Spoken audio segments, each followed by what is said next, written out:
And the first gig I did with them was the Tivoli in Copenhagen. With 3,000 seats sold out. I didn't know this. Out of the airport there was me and John and Luke and no Barney. He missed the plane anyway, I'll cut straight through that. He was asleep in his car out of the Five Lamps. When we did the first half,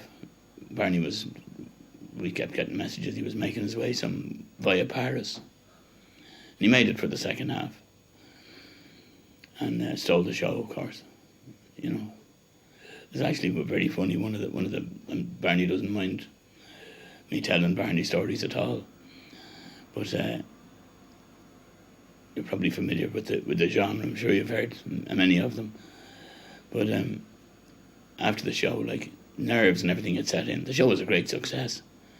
But, you know, the reaction had set in with the terror. And there was no noise at all in the dressing room. All you could hear was zip, click, you know, total silence, icicles growing everywhere. And Barney was looking at everybody over his glasses. He knew he was in the doghouse. And Barney had this idea of carrying on a conversation in his own mind with your answers and everything, without sharing it with the rest of us audibly for a good while. And obviously this was going quite well, this conversation. So after about 15 minutes of silence, like, the promoter came in and went, oops, and went out again, you know. After about 15 minutes, it seemed like, of this silence, Barney suddenly said, "Oh, what are you all talking about?"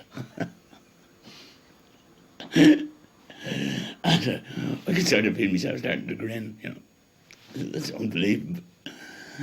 And John, I think it was, gave him a bit of a mouthful, you know, that he had putting us through that, you know, Jim's first night and everything.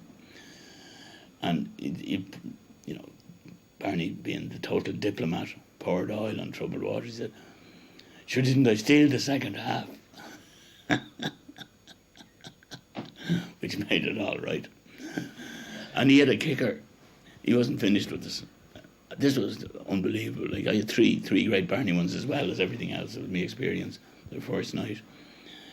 There was another bit of a silence, and he suddenly came up with the kicker, the clincher. And he turned around to me and he says, "Anyway, if there hadn't been an hour's time difference between Dublin and Copenhagen, I'd have been in buckets of time."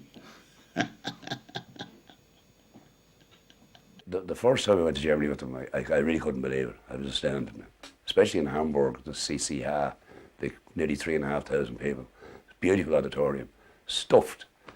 Every really loving the Dubliners. It was an amazing feeling, it was. I've been with them 7 years now. We do a gig in Hamburg, usually the last night of the German tour, which would normally be around the second week of December. And it holds maybe 3,500 people. And it's sold out from year to year. Like, I mean, the tickets are gone for the following year after the show. It's incredible. We were in Slovenia the other night, in Ljubljana, and it was an open air gig in a lovely little courtyard type facade.